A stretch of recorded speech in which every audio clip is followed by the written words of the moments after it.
Good evening, everyone. You are with me, and I am Himlata Yadav. I am trying to help you with the video, and particularly the chapter which is organism and population. Ecology का ये chapter है, ये रह गया था हमारा division से, इसीलिए इसके लिए एक वीडियो बन रही है। इकोलॉजी एक ऐसी ब्रांच है बायोलॉजी की जो डील करती है स्टडी ऑफ लिविंग ऑर्गेनिज्म से और उसके इंटर रिलेशनशिप से, अब उसके एनवायरमेंट के और ड्वेलिंग के, यानी कि हैबिटेट से ऑर्गेनिज्म किस तरह से इंटर रिलेटेड है, कहाँ से वो अपना फूड कैसे पा रहा है और दूसरे साथ के ऑर्गेनिज्म जो उसके आसपास में रह रहे हैं, कम्युनिटी में रह रहे हैं, उनके साथ कैसे वो इंटरेक्ट कर रहा है, और साथ ही अपने एबायोटिक और बायोटिक ऑर्गेनिजम्स के साथ वो कैसे एसोसिएशन में। इकोलॉजी का जो टर्म है वो अर्नेस्ट हेकल ने दिया था, एक जर्मन नेचुरलिस्ट ने, और ये टर्म डिराइव होता है दो वर्ड से जो है oikos and logos. Oikos means home and dwelling place, and logos mean to study. Now we will move to the next slide. Organism क्या होता है? ऑर्गेनिज्म बेसिक यूनिट है स्टडी ऑफ इकोलॉजी का। Organism with similar feature and potential interbreed among themselves and produce fertile offspring. Organism एक ऐसे individuals होते हैं जो एक दूसरे के साथ ब्रीड कर सकते हैं, दैट मीन्स सिंगल स्पीशीज की यहाँ बात हो रही है। ऑर्गेनिजम्स हम उन्हीं को कंसिडर करेंगे जब हम एक स्पीशीज या उसके मेंबर्स की बात करें। पॉपुलेशन जब कब बात करेंगे? Population is a group of individual with the same members of the same species inhabiting in a given area. Interspecific competition for basic needs operate among the individual of population. Same तरह के organism में competition रहेगा same resources पे, क्योंकि वो depend है। Ecology basically concern करता है 4 levels of biological organization के लिए। हमें इसमें organism को पढ़ना है, population को पढ़ना है, communities को पढ़ना है और biomes को पढ़ना है। लेवल्स ऑफ ऑर्गेनाइजेशन क्या है? इकोलॉजी एक ऐसी ब्रांच ऑफ साइंस है जो स्टडी करती है रिलेशनशिप बिटवीन ऑर्गेनिज्म, उसके फिजिकल एनवायरनमेंट और बायोलॉजिकल एनवायरनमेंट से। यहाँ पर लेवल्स दे रखे हैं। बायोस्फीयर सबसे बड़ा लेवल है जो ग्लोबल प्रोसेस के, जिसके अंदर जितने भी बायोम्स होते हैं वो आते हैं। इकोसिस्टम उससे छोटा है, जिसमें एनर्जी प्लस और साइक्लिंग ऑफ न्यूट्रिएंट्स होता है। कम्युनिटी, इकोसिस्टम में कई सारी कम्युनिटीज हो सकती है। कम्युनिटीज इंटरैक्शन ऑफ पॉपुलेशन है। कम्युनिटीज के अंदर पॉपुलेशन होती है जो सिंगल स्पीशीज के जितने भी मेंबर हैं वो उसकी पॉपुलेशन कहलाती है। जैसे हम ह्यूमन पॉपुलेशन के मेंबर्स हैं। नेक्स्ट ऑर्गेनिज्म, जिसे सिंगल इंडिविजुअल की बात करी जा रही है। Levels of organization. Ecologists study organism ranging from various levels of organization: species, population, community, ecosystem, biosphere. In levels में इकोलॉजिस्ट स्टडी करता है ऑर्गेनिज्म और उसके इन्वायरमेंट से। और एंड इन्वायरमेंट इतना इम्पोर्टेंट इसलिए क्योंकि गर्मी, सर्दी, धूप, टेम्परेचर, रेनफॉल, इसकी वजह से ऑर्गेनिज्म के हैबिटेट्स डिफरेंट हो गए, उनके बायोम्स बन गए हैं। There are 6 different biomes which are shown here in the graph. सबसे जो पहला पतला सा एरिया आपको मिल रहा है, बहुत लेस रेनफॉल प्रेसिपिटेशन में है, ये डेजर्ट होता है। देन उसके बाद ये आपके less than 50% annual precipitation, 50 centimetre से भी कम बारिश होती है। देन इससे थोड़ा सा बढ़ता है तो ग्रासलैंड्स यहाँ पर बन जाते हैं। प्रेसिपिटेशन हमारी 100 सेंटीमीटर्स तक पहुंच जाती है एंड जो टेम्परेचर है 25 तक ही रहता है। देन अगर और रेंज बढ़ जाए प्रेसिपिटेशन की, जब बारिश ज्यादा होगी 200 तक, तो टेम्परेट फॉरेस्ट बन जाएंगे। एंड अगर उसमें ही टेम्परेचर कम रहे, 5 और 10 डिग्री तक टेम्परेचर रहे, तो नीचे के एरिया में कॉनिफरस फॉरेस्ट बन जाएंगे, यानी कि वहां बर्फ जैसी हालात रहते हैं। आर्कटिक टुंड्रा में हमेशा बर्फ जमी रहेंगी और ये -5 -10 डिग्री सेंटीग्रेड रखते हैं। और लास्ट में ट्रॉपिकल रेन फॉरेस्ट में सबसे ज्यादा प्रेसिपिटेशन देखी जाएगी 450 एंड ये टेम्परेचर रखते हैं 25 degree Celsius normally, because humidity जब ज्यादा बढ़ती है तो टेम्परेचर भी बढ़ता है। अब हम आगे चलते हैं अगली स्लाइड पे। मेजर बायोम्स क्रिएट हुए हैं इसके वजह से, टेम्परेचर प्रेसिपिटेशन के वजह से, जो है tropical rain forest, deciduous forest, deserts, coastal regions, coniferous forest and ice mountains. यहाँ पे कुछ इमेजेस दिखा रखी हैं। थार डेजर्ट इंडिया का, थारा desert is the largest desert deciduous forest of India and tropical rainforest of India. Coniferous forests are shown here, ice caps are shown here, Everest में ice caps जो रहती हैं, coastal regions are shown here, beaches are there, Andaman Nicobars are there. Major abiotic factors क्या है? Temperature है, temperature most ecologically relevant environment factor है, क्योंकि a few organism can tolerate and thrive in a wide range of temperature, they are called eurythermals, but a vast majority of them are restricted to a narrow range of temperature. Such organisms are called stenothermals. The levels of thermal tolerance of different species determine to a large extent their geographical distribution. तो जो ज्यादा range में जा सकते हैं, minimum से maximum की range ज्यादा है, जैसे वो 5 डिग्री सेल्सियस से अगर 30 डिग्री सेल्सियस तक 35 तक रह सकते हैं तो वो यूरीथर्मल हो गए।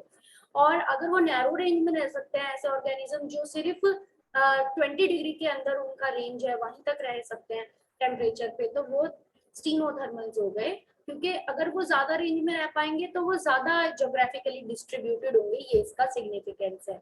एबायोटिक फैक्टर में लाइट आपको पढ़नी होती है, विंड पढ़नी होती है, एयर पढ़नी होती है, टेम्परेचर, वाटर, तो इकोसिस्टम में हम ये सारे एबायोटिक फैक्टर्स पढ़ते हैं। अब next after the temperature water comes.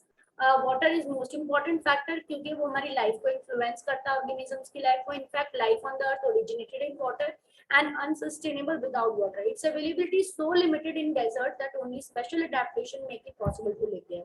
Deserts में पौधों के पास, आपको पता है कैक्टस के प्लांट में थिक वैक्सी कोटिंग वाले स्टेम होते हैं, और जो उनके लीव्स होते हैं वो भी स्पाइन्स में कन्वर्ट हो जाते हैं। हमने जब स्पेसिमेन पढ़ा है तो हमने उसके एडेप्टेशन लिखे, तो अगर वैसे एडेप्टेशन नहीं हो तो ऑर्गेनिज्म जिंदा नहीं रह सकता डेजर्ट में। और एक्वेटिक प्लांट्स के पास भी नॉर्मल से अलग, प्लांट से अलग एडेप्टेशन, सो दैट वो पानी में रह सके। ऑर्गेनिज्म को भी वाटर की क्वालिटी, उसकी सॉल्ट की कंपोजिशन, कॉन्सेंट्रेशन पे वो डिपेंड, पीएच ऑफ वाटर पे उसकी लाइफ डिपेंड होगी। कुछ ऑर्गेनिज्म टॉलरेंट होंगे हाई रेंज ऑफ सेलाइन के, उनको यूरी हेलाइन कहेंगे। कुछ ऑर्गेनिज्म रेस्ट्रिक्ट होंगे, नैरो रेंज ऑफ स्टीनोहेलाइन।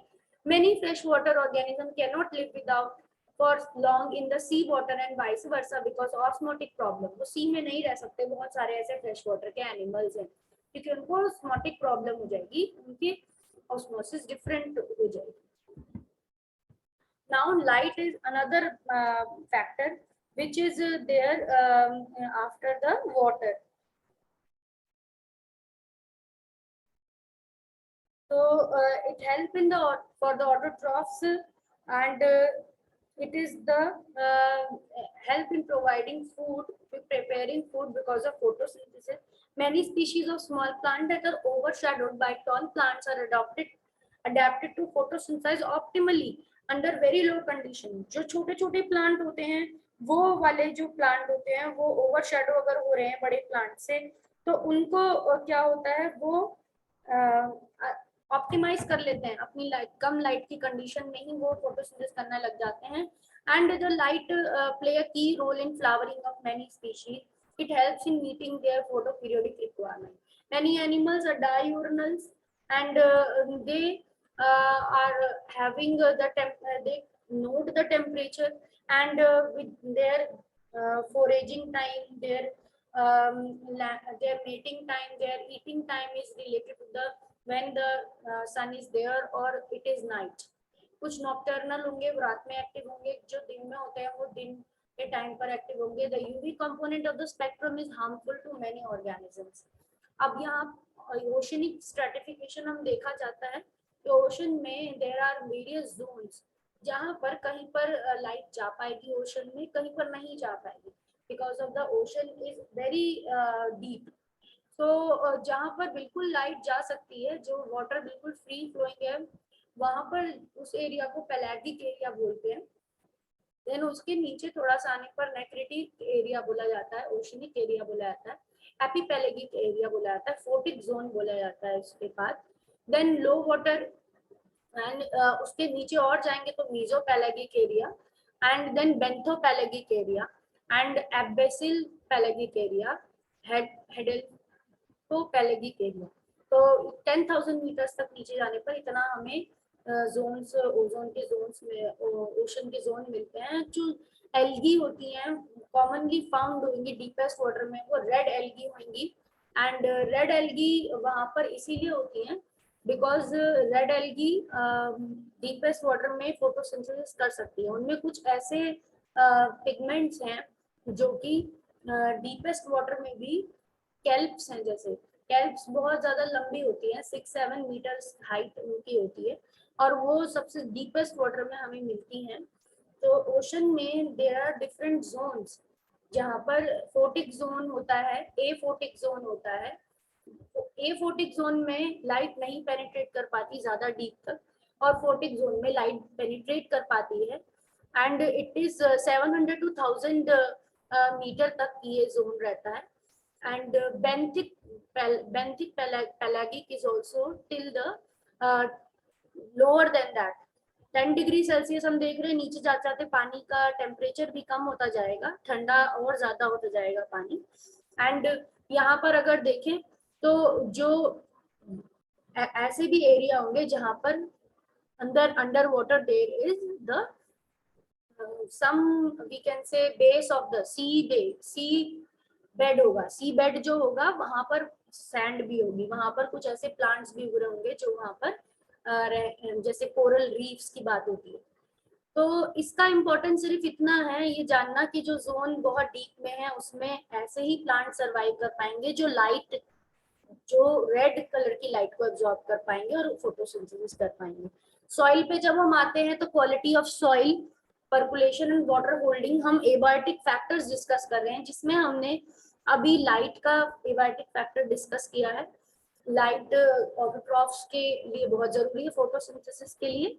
दो तरह के हमने प्लांट्स डिस्कस किए हैं, जिस्कायोफाइट और हीलियोफाइट्स। यहाँ नाम नहीं दिया हुआ, बट स्कायोफाइट्स वो प्लांट हैं जो स्मॉल प्लांट्स हैं, जो टॉल प्लांट के शैडो में आते हैं, फिर भी वो अपनी फोटोसिंथेसिस को ऑप्टिमाइज कर चुके हैं, तो वो कम लाइट की कंडीशन में भी वो फोटोसिंथेसिस कर लेते हैं। पर हीलियोफाइट्स ऐसे प्लांट है, तो there is a word sciophyte which is for low intensity में जो फोटोसिंथेसिस कर पाएगा, एंड उसको कम लाइट में भी वो फोटोसिंथेसिस। और दूसरा है हीलियोफाइट्स जो कि टॉल प्लांट्स हैं, जो हमेशा ज्यादा इंटेंसिटी की लाइट पे ही फोटोसिंथेसिस करेंगे। एंड लाइट सिर्फ इनको फोटोसिंथेसिस के लिए नहीं चाहिए, लाइट इनको फोटो पीरियोडिज्म के लिए भी चाहिए, क्योंकि फ्लावरिंग अपनी लॉन्ग डे प्लांट्स और शॉर्ट डे प्लांट्स अकॉर्डिंगली करते हैं। तो जो ड्यूरेशन लाइट इंटेंसिटी का जिसमें प्लांट एक्सपोज हो रहे हैं जिस टाइम पीरियड के लिए लाइट में, वो फोटो पीरियड कहलाता है।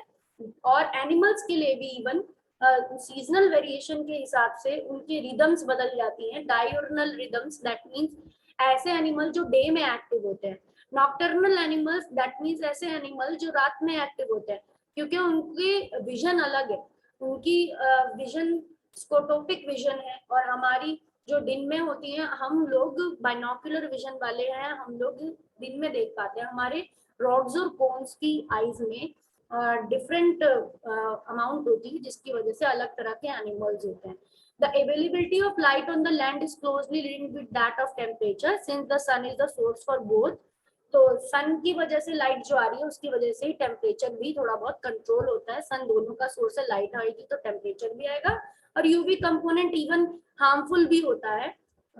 देन हमने वाटर के बारे में पढ़ा कि water is also very important abiotic factor, because हमें पता है कि वाटर अवेलेबल नहीं होता डेजर्ट में, इसीलिए कैक्टस के प्लांट में क्या होती है, अडेप्टेशन होती है। हाइड्रोफाइट्स में ज्यादा पानी होता है, तो उसको उस तरह की अडेप्टेशन चाहिए। तो इवन फ्रेश वाटर और जो फ्रेश वाटर और जो सी वाटर है उसके हिसाब से भी कितनी रेंज ऑफ सैलिनिटी को कोई ऑर्गेनिज्म टॉलरेट कर सकता है, उसके बेसिस पे भी दो तरह के ऑर्गेनिज्म है, स्टीनोहेलाइन और यूरीहेलाइन। स्टीनोवर्ट जो आएगा वो यूज होगा नैरो रेंज के लिए, कि बहुत ही स्मॉल रेंज में ही वो जिंदा रह सकता है ऑर्गेनिज्म, और बिगर रेंज में नहीं रह सकता। यूरी वर्ड जो है, जहां पर भी हम ऐसे एबायोटिक फैक्टर के लिए EURY यूज करेंगे, यूरी हेलाइन, तो हेलाइन मीन्स होती है सैलिनिटी, तो eury will be tolerating the more maximum range, तो eury will be tolerating maximum range, and steno will be tolerating only less range of less dissolved salts. उससे पहले एक और ऐसे ही होता है, टेम्परेचर का होता है stenothermal and eurythermal. Wide range के टेम्परेचर को टॉलरेट करने वाले यूरीथर्मल, नैरो रेंज के टेम्परेचर को टॉलरेट करवाने स्टीनोथर्मल। ये कुछ बायोम्स के डायग्राम्स थे, कोस्टल रीजन किस तरह का इंडिया में, कॉनिफरस फॉरेस्ट, आइस कैप्स के area, tropical rain forest India, Thar desert, deciduous forest. Major biome जो इंडिया में है वो ये 6 तरह के डेजर्ट, 6-7 तरह के बायोम्स है, tropical rain forest, deciduous forest, deserts, coastal areas, coniferous forest, ice mountains. ये ग्राफ इंपॉर्टेंट है, इसको रीड कैसे करना है, इसको ये इस तरह से रीड करना है, अगर लेस देन 40% और 45% तक ही एनुअल सेंटीमीटर्स में रेनफॉल हो रही है तो डेजर्ट एरिया है, और टेम्परेचर 25 हमेशा ही बना रहता है मीन टेम्परेचर। एंड देन अगर उससे ज्यादा रेनफॉल हो पाई, 80 to 100 हो पाई, तो वहां पर टेम्परेचर भी तो उससे थोड़ा हाई गया है, 25 हो गया, 24 से 23 से, और ग्रासलैंड्स बन गया, थोड़ा ज्यादा एरिया उस पर उसने ले लिया।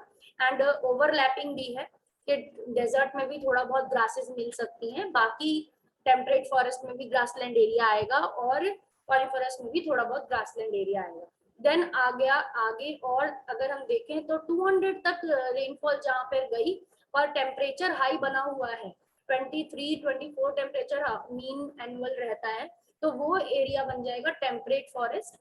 एंड देन अगर वहीं नीचे बात करें 10 डिग्री ही रहता है, मतलब ठंडा इलाका है, और वहां पर ग्रीनरी है, वहां पर 250 तक रेनफॉल है, तो कॉनिफरस फॉरेस्ट बन जाएगा जैसे कि पहाड़ों में होता है। एंड देन अगर हम आए आर्कटिक एरिया में तो -5 -10 डिग्री, 0 डिग्री ही हमेशा बना रहता है, और एनुअल रेनफॉल भी स्नो के फॉर्म में होती है, तो कम ही मार्क की गई है। तो ये आर्कटिक और एल्पाइन टूंड्रा है। एंड देन अगर सबसे ज्यादा बात करें अगर प्रेसिपिटेशन की, तो ये ट्रॉपिकल फॉरेस्ट हो जाएगा, जो रेन फॉरेस्ट भी है, और जहाँ पर एनुअल रेनफॉल भी ह्यूमिडिटी की वजह से हाई, सॉरी, एनुअल टेम्परेचर भी हाई ही रहता है through out the year, and rainfall पर मैक्सिमम रहती है। तो इस तरह से हमें इस ग्राफ को रीड करना है। एंड इससे पहले हमारा लेवल्स ऑफ ऑर्गेनाइजेशन है कि इकोलॉजी में ये सारे लेवल्स होते हैं ऑर्गेनाइजेशन के, कि बायोस्फीयर हमारा अर्थ है पूरा, अर्थ हमारा सबसे बड़ा इकोलॉजिस्ट स्टडी करते हैं, तो earth is the we can say biggest which is called biosphere, having lithosphere, hydrosphere and biological organisms. Then उसके अंदर आ जाता है लार्जेस्ट बायोम, बायोम जैसे अभी हमने पढ़े, ठीक है, grasslands, deciduous forest, tropical rain forest, these are biomes. और बायोम्स में there are different kinds of ecosystems, ecosystems can be grassland ecosystems can be aquatic ecosystems, marine ecosystems. Ecosystems के अंदर कम्युनिटीज थ्राइव करती हैं, communities are the population of different animals which are interacting together, just like कोई parasite है, कोई commensal है, कोई predator है, प्रे रिलेशनशिप है, तो कम्युनिटी इकोसिस्टम में एग्जिस्ट करती हैं। फिर अगर एक मेंबर की बात करी जाए, किसी भी एक कम्युनिटी की बात करी जाए, तो उसके जो सारे मेंबर्स हैं वो जैसे डियर की पॉपुलेशन है, तो कितने किसी जंगल में कितने डियर है वो उसकी पॉपुलेशन हो जाएगी, और इंडिविजुअल सबसे छोटी यूनिट ऑर्गेनिज्म है, इसकी इकोलॉजिस्ट की स्टडी की ये हमने पढ़ा था। तो ये बेसिक्स थे। इकोलॉजी ऐसी ब्रांच ऑफ साइंस है जो कि स्टडी करती relationship between the organism and their physical and biological environment. ये साइंस है जो हैबिटेट, उसके फिजिकल एनवायरनमेंट, उसके बायोलॉजिकल एनवायरनमेंट को स्टडी करने वाली साइंस है। एंड इसमें ऑर्गेनिज्म बेसिक यूनिट है स्टडी ऑफ इकोलॉजी का। organism with similar features potential interbreed among themselves and produce fertile offspring, ये species की definition दी है। फिर population की definition दी है, क्योंकि हमें इस चैप्टर में तीनों ही चीजें पढ़नी है, organism पढ़ना है, population पढ़नी है, फिर हम थोड़ा बहुत communities के बारे में जो population interaction है वो पढ़ रहे हैं, तो इसीलिए इनकी definition दी है कि population is a group of individual of the same species inhabiting a given area। तो ये चीजें हमने पढ़ी थी। और यहाँ पर इकोलॉजी टर्म किसने दी थी, अर्नेस्ट हेकल ने दी थी, जर्मन नेचुरलिस्ट थे, और इन्होंने ओइकोस और लोगोस वर्ड से इकोलॉजी के 2 वर्ड दिए। और होम, ओकोस मीन्स होता है होम, ड्वेलिंग प्लेस यानी हैबिटेट की बात हो रही है, एंड लोगोस इज स्टडी। तो यहाँ तक हम पढ़ चुके थे। इसके बाद अब हम देखते हैं वाटर के बाद सॉइल पे आए थे, quality of soil percolation water holding, जो हमने कुछ एक्सपेरिमेंट्स में भी करी थी फाइंड आउट। तो ये इंपॉर्टेंट क्यों होती है, क्योंकि इसी के ऊपर वेजिटेशन जो है पर्टिकुलरली प्लांट वो डिपेंड करेंगे कि सॉइल की कंपोजिशन कैसी है, ग्रेन साइज कैसा है, एग्रीगेशन कैसा है, मतलब किस तरह के मोल्ड क्लस्टर्स बनाती है सॉइल, ज्यादा टाइट तो नहीं हो जाती, जैसे क्ले मिट्टी ज्यादा बहुत ज्यादा टाइट हो जाती है, रूट्स को बिल्कुल भी सांस नहीं लेने देगी वो। तो किस तरह की एग्रीगेशन बनाती है वो। The nature and the properties of the soil depend on the following factor, ये सॉइल भी किस पे डिपेंड करती है, क्लाइमेट पे, वेदरिंग प्रोसेस पे, और किस सॉइल पहाड़ के टूटने से वो बनी है। वेदर सॉइल इज ट्रांसपोर्टेड और सेडिमेंट्री, सॉइल ट्रांसपोर्टेड हो रहा है, कहीं और से आया है, या तो वहीं का ही सॉइल है वो। हाउ सॉइल डेवलपमेंट है जाकर, सॉइल डेवलपमेंट कैसे हुई है, तो ये जरूरी है हमारा जानना। ये हमने इसीलिए इसको हमने प्रैक्टिकल में भी समझा था। Vegetation is an area to a large extent depends on the soil parameters, percolation and water holding capacity, pH, mineral composition, topography, इस पे वेजिटेशन जैसे मैं बता रही थी डिपेंड करेगी। एक्वेटिक इन्वायरमेंट में सेडिमेंट कैरेक्टरिस्टिक्स के ऊपर ऑर्गेनिजम्स की, बेंथिक एनिमल्स जो वहां पर रह रहे हैं वो डिपेंड करती है उनकी पॉपुलेशन। अब ये भी इम्पोर्टेंट टॉपिक आता है कि एबायोटिक फैक्टर्स के लिए रिस्पॉन्स कैसे होता है, ऑर्गेनिज्म कैसे देता है रिस्पॉन्स। बहुत सारी स्पीशीज ऐसी होती हैं जो कि रिलेटिवली कांस्टेंट इंटरनल अपनी बॉडी के अंदर एक रेगुलेटरी मैकेनिज्म बना चुकी, दैट मींस थर्मो रेगुलेशन उनके अंदर होता है। वो अपने अंदर इस तरह से फूड का मेटाबॉलिज्म करती हैं कि अपनी बेसल मेटाबॉलिक रेट मेंटेन करके रखती हैं, जिससे कि उनकी बॉडी में टेम्परेचर रेगुलेट होता है, और उनके जो नॉर्मल फंक्शनिंग है, हार्ट बीट है, इनहेलेशन है, एक्सक्रीशन है, ये सब चलते रहते हैं एंड मैक्सिमम एफिशिएंसी से चलते हैं, और इससे स्पीशीज फिट रहती है नेचर में। तो ये रिस्पॉन्सेज टू एबायोटिक फैक्टर्स अभी हमें पढ़ने हैं। Optimal temperature the species are adjusted is known as osmotic concentration of body fluid, and ये सेम वे जैसे टेम्परेचर में होता है वैसे ऑस्मोटिक कंसंट्रेशन में भी होता है। इसे बोलते हैं ऑस्मो रेगुलेशन, ठीक है। ऑस्मोसिस का भी रेगुलेशन करना, एक्स्ट्रा सॉल्ट्स हैं बॉडी ऑर्गेनिजम्स के बाहर वो रिलीज कर रही है एक्सक्रीशन के थ्रू, तो वो भी ऑस्मो रेगुलेशन कर रही है। Organism should try to maintain constancy of internal temperature, homeostasis the ability to maintain a constant body temperature by an organism despite of varying external environmental condition. Analogy, suppose a person, जैसे हमें अगर गर्मी लगेगी तो हम AC लगवा लेते हैं तो हम मेंटेन रहते हैं उस एरिया में। It could be achieved at home, car में भी हम एसी चला लेते हैं जिससे हम अपने नॉर्मली उस टेम्परेचर को मतलब टॉलरेट कर सके। पर्सन होमोस्टैसिस एकदम